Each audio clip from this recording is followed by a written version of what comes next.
Okay, thanks for joining us again. We're gonna go over the full build of Kaohu's 10-foot red tint longboard, and we got it going on right here. So we're gonna commentary and watch along with you guys. Hope you enjoy. Thank you. Cool. So here I'm adjusting the rocker and the tail. And I've never been one to go across the stringer. I've always kind of worked it from end to end. Yeah, I see people sometimes going across the board like that. It seems. I don't know why. Just it seems like the stringer would be exploding. But I see guys doing it so cleanly. But Yeah. it's just something I never really got into doing. Yeah, it seems like people don't have a problem, but it seems just counterintuitive. Yeah, well, I think if you're not like here I am cutting in the actual V panels, which you can't do by going across the board. But this is a longboard, and I always put V in the back end of the performance longboards as well as a double concave. And then blend it with a pass off the whole thing to get it to thickness. And the V, what's the main function of the V? Yeah, I always, in my mind, it's always to make the boards go rail to rail a little easier, because it's not a nose rider, although you could probably ride the nose on it if you were quick enough. But it's a performance board. It's made to turn and go rail to rail. So that's in my mind, that's the gist of the whole V thing. Yeah, maneuverability is really nice to have in a board. And that's the way I learned how to shape. When all the boards had a bit of V in them, before all the double concaves and spiral V and all that stuff, that was just the way I did it. And I'm still kind of going on a lot of those theories. Right. And I guess obviously they're working to a point. Yeah, absolutely.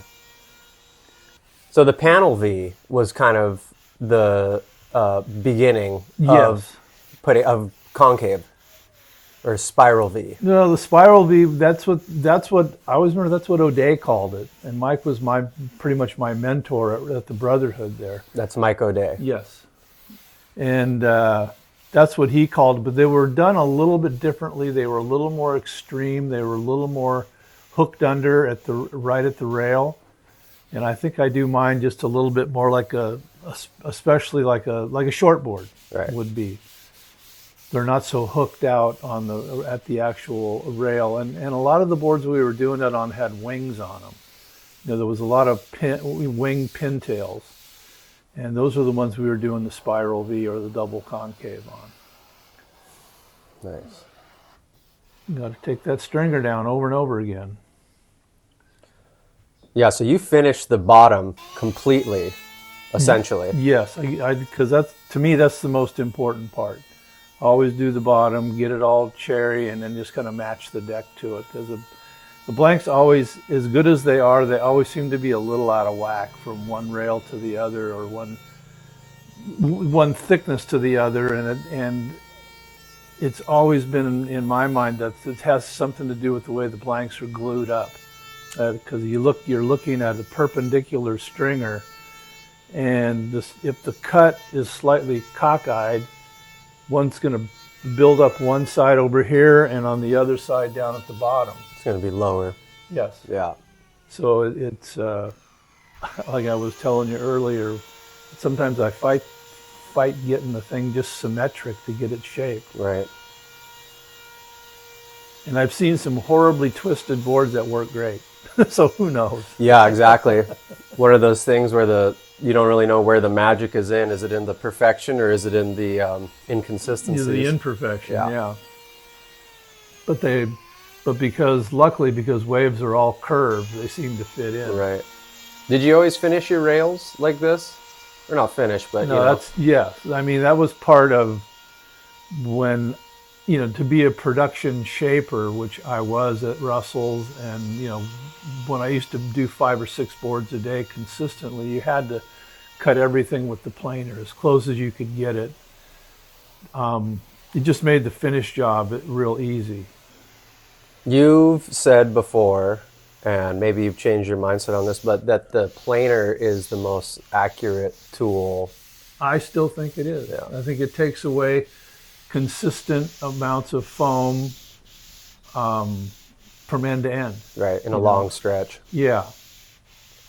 And if you play with it long enough and get it dialed in, you can get the board super close. Yeah. I don't think my finish work with the planer is as good as it has been, but I think the boards are still turning out really nice. Oh, You know? little works of art. I mean, Yeah. it's funny coming into the office and even the shaping room where it looks a bit chaotic, but then on the rack is just this perfectly foiled, symmetrical sculpture.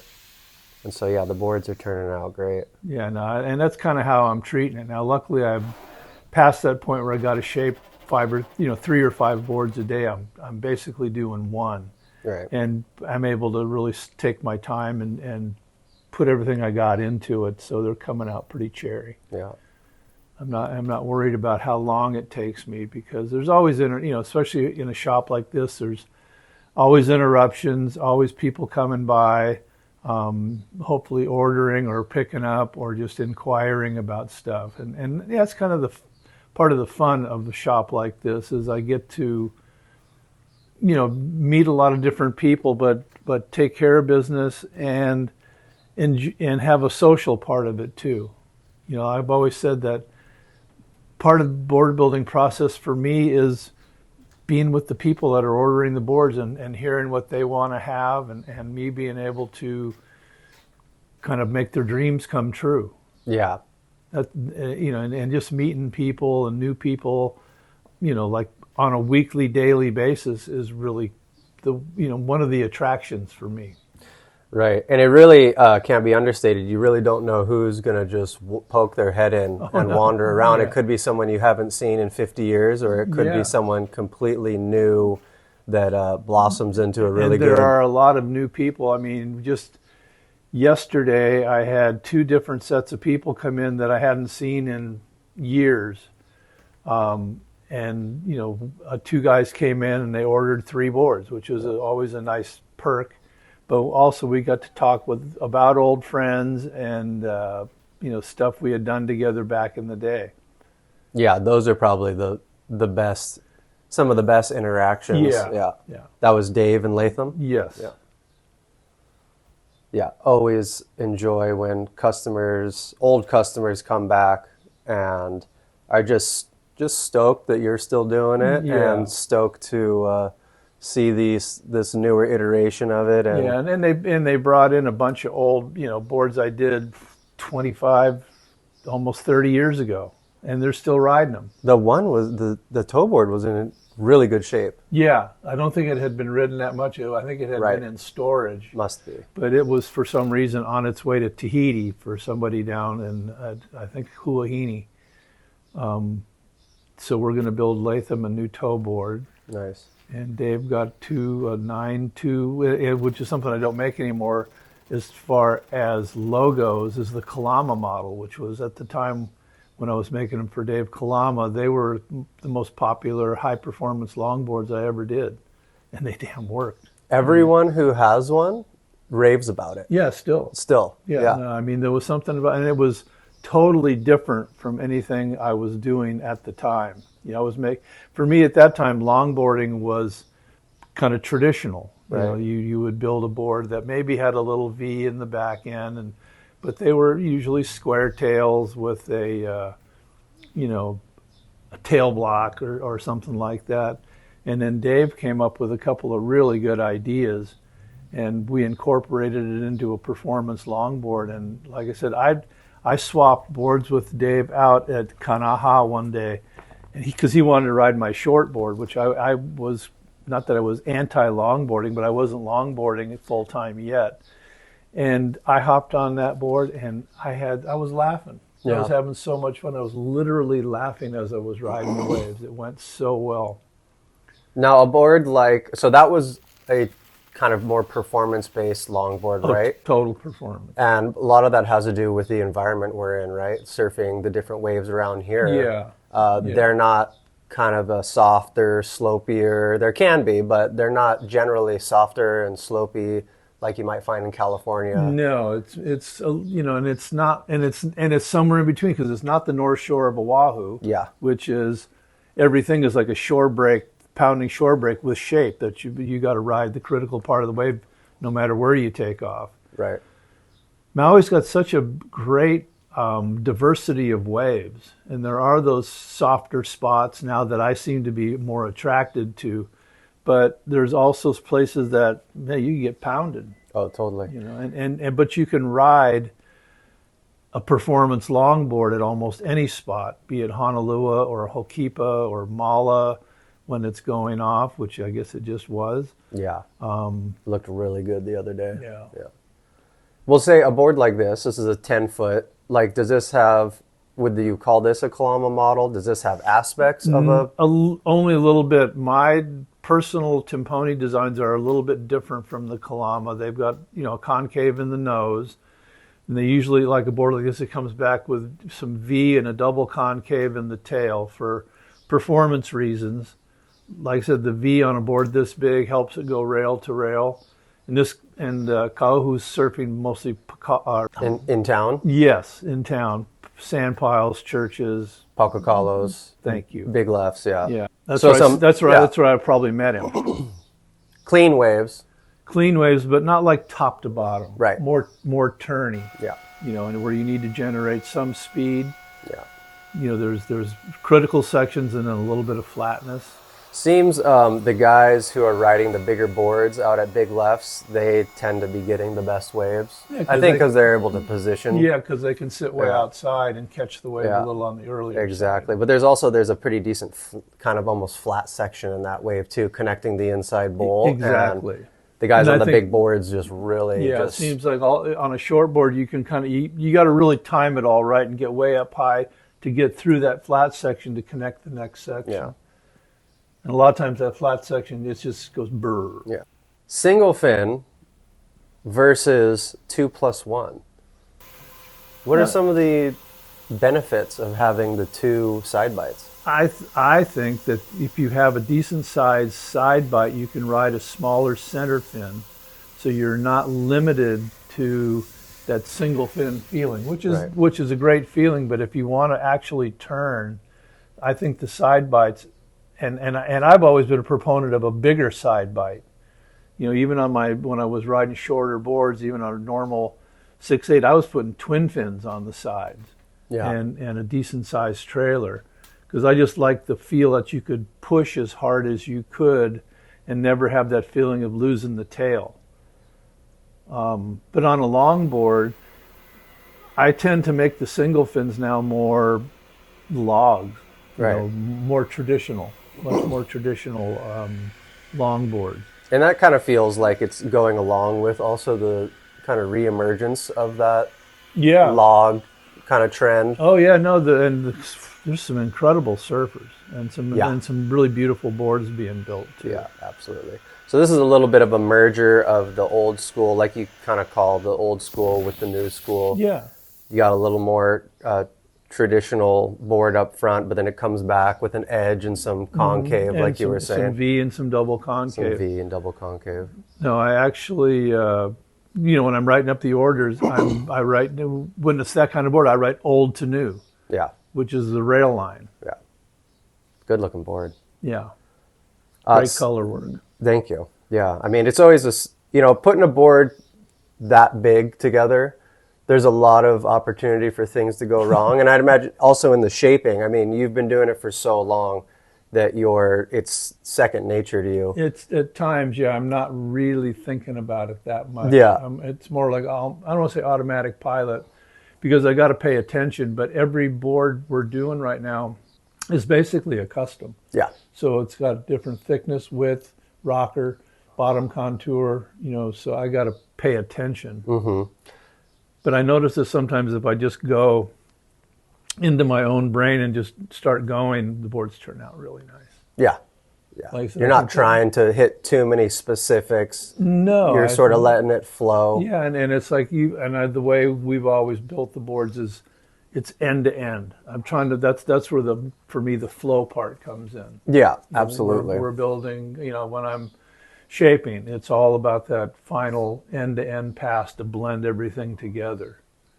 Yeah, and that end to end, I mean, this is something that people have asked a lot about online, but then also I've always been curious about, because I get to work with your shapes is just the flow in that rail line. As the boards get longer, now clearly like one of the top three most important things is outline in a board, right? It may be the top thing. And so, again, you've been doing it for so long, it's sort of second nature, but how much thought do you put into the length and curve? Because you famously, people notice this, you don't have any flat points, flat spots in your rail line, even on your 12-foot gliders. That just comes from... They're not ultra curved either. They're just so balanced. You got a 12-foot board. It's hard to not... I guess I can only attribute it to that's the way I learned. Yeah. To have that constant curve. And you notice me sitting there when I've got the outline and I've cleaned it up with my planer, but I still got to go back with the 40 grit and I'm and cleaning it to get it to my eye as perfect a curve as I can with no flat spots or no bumps. Yeah. I mean, I'm knocking down the bumps to get to the flat spot, but to blend it all together. Right. And I think once you get the outline, the rest of it's going to fall into place. And I know it helps with the trim lines and all that stuff. Oh yeah. No, it's huge, and it's the outline. It sets the groundwork for all the whole thing, the rest of the board. Yeah. And so in that case, getting that outline nice and balanced and with the right amount of curve, how much is it measurements, like wide point, 24 from nose, 12 from nose, or how much, I guess what I'm asking is how much do you rely on the numbers versus how much do you rely on the templates and the curve? Well, I think, knock on wood, my templates are timeless. They just seem to, I can make them hit all the dots. Yeah. As far as no matter how many 1 foot or 6 inch increments I put on there to try to duplicate an outline, or the templates are, and I've got probably a half a dozen just longboard templates. Wow. Yeah. That far for different boards. But they all fit together and I can make them juggle them around. If I put all my dots on there, I can meet all the requirements. Yeah. So it's sort of like you're blending the two, the measurements with the template, but sometimes the flow overrides the actual measurement. Exactly. Yeah. Like that, you can't see it, but I've got an 11-foot stand-up paddleboard. Beast of a board. It's a big old board. Yeah. For a good friend and ex-team rider, Brian, up on Kauai. And that's a tough outline to get, especially since I took my normal glider outline and had to expand it into a stand-up paddleboard. Right. But getting those outlines right and getting all the bumps and curves lined up is a challenge. Totally. Yeah. But the templates, like I said, knock on wood, it's kind of like it's all falls together. Right. No, it's good. And there's two boards here, actually. Yeah. And one is, what is that, 10-2? 10-4. 10-4, and then an 11. Straight 11. Straight 11, yeah. Big boards, but again, those outlines, and like Kaohu's board that we saw, they're just the foundation of the build. Yeah. Yeah, no, and I've always enjoyed doing different stuff. Right. I mean, when people walk in to order a board, it could be anything.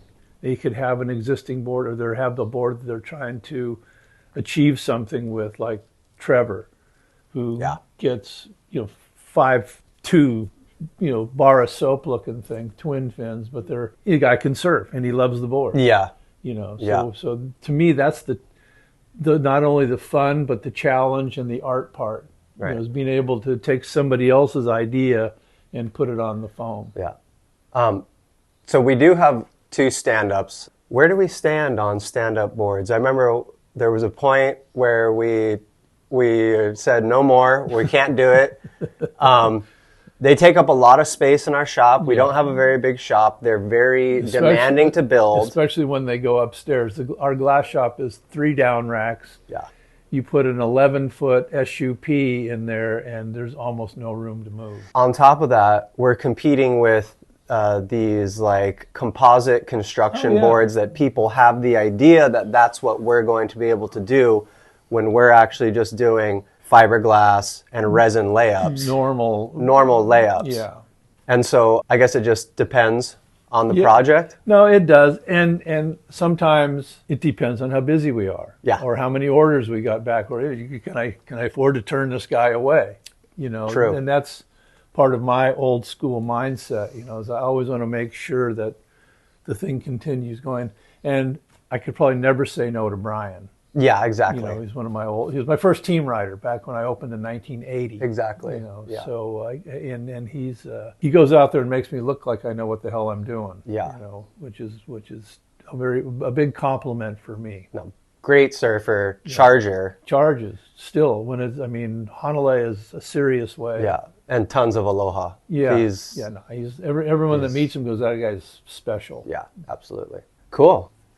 Love you, son. Love you too. Well, that was great. We got an epoxy project coming up next, so look forward to that. And thanks for watching. Let us know what you think. Drop a comment. If you have questions that we should address, drop a comment in the comment section, and next video that we commentate and talk story, we'll integrate that in somehow and hopefully get you some type of an answer. Please give us feedback. Yeah. Aloha. Aloha. That went by almost too fast.